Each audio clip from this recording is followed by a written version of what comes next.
Kerry, Niigaan, great to see you. Kerry, let's start with you. Why does this mass grave hoax narrative exist, do you think?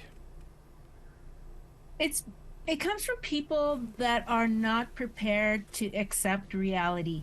They are so set on their belief system.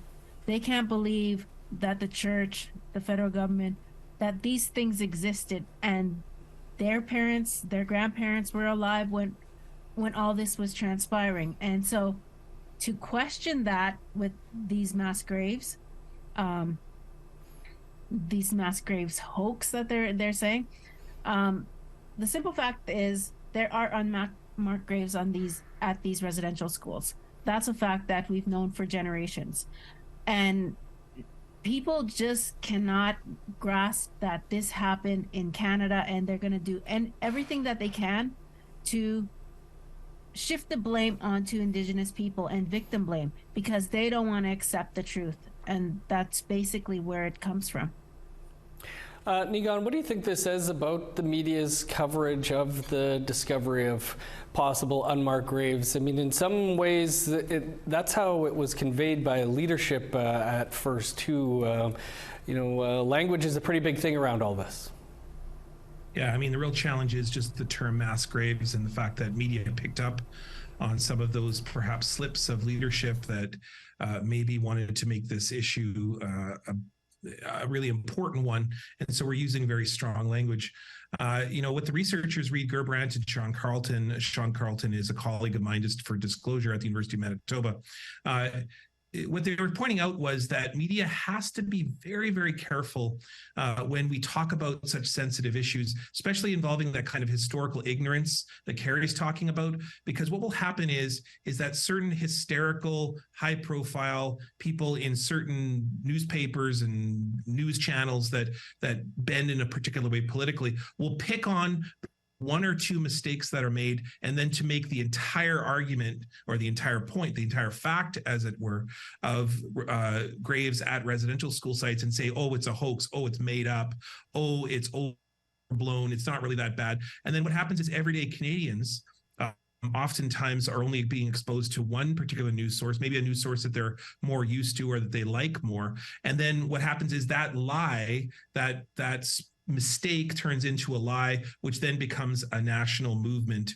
And then what you're seeing, particularly with residential school denialism, is some Canadians who just frankly should know better and should read a little bit more, legitimate news sources, are picking up on some of these individuals who are completely hysterical and blowing things completely out of proportion because of one simple either mistake, or maybe they're even bastardizing that mistake.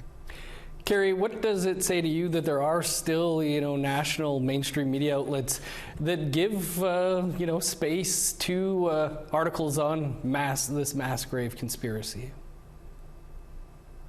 I think that just comes with journalism. We try to stay neutral, and so we try to present both sides. And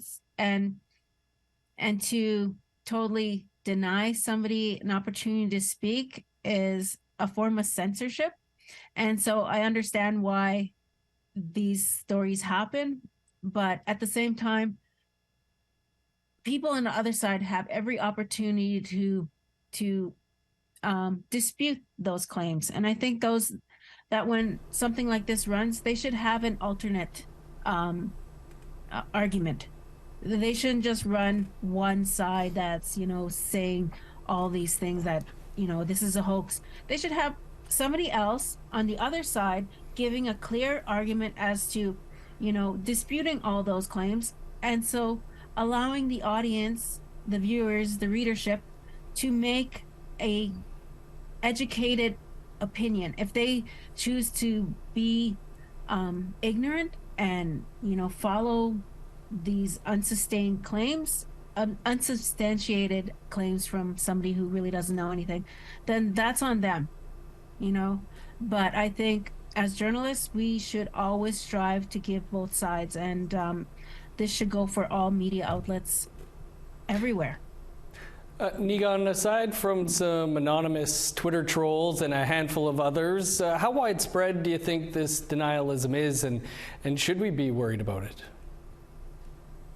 Well, the problem is that conspiracy theories are espoused as truth regularly in places like Parliament. It's not just simply about one newspaper or one news channel. The conspiracy theories then grow and become part of political platforms. And the problem is then, we only have so many political parties. But when one of the major ones starts espousing conspiracy theories, then a large segment of Canadians start to believe it. I mean, it's exactly what Kerry's talking about here. Oftentimes the other side of talking about anything Indigenous peoples are talking about, what are we often talking about as leaders, as community people? We're talking about what is it like to be a human being living in a country where our children were taken away and they never came home. Where did they end up? Well, they ended up in these unmarked graves. But the other side of that story is we don't believe survivors. Survivors lie. Residential schools are really good. And so the other side is quite irrational and unreasonable and doesn't have a lot of nuance. And so what ends up happening is that the other side often tends to be very favorable to a very political dynamic that is completely irrational and doesn't listen to logical reporting or legitimate news sources that do their research, that ask certain questions. And, in this case, media should ask the question, why do people use terms like mass graves when we're talking about a very emotional issue, and then just poke in. And what you'll find is that really, this is issue around communities looking for their children. And then, as the report points out, anyone who purports to be a truth teller, to be the only side of the truth, is exactly someone who is probably not telling the truth. And that's what I think residential school denialists are particularly positing themselves as some sort of truth, when the fact is that they're often denying that truth. Kerry, Niigaan, we'll have to leave it there. Appreciate you both joining us. Yeah, Miigwech, thanks.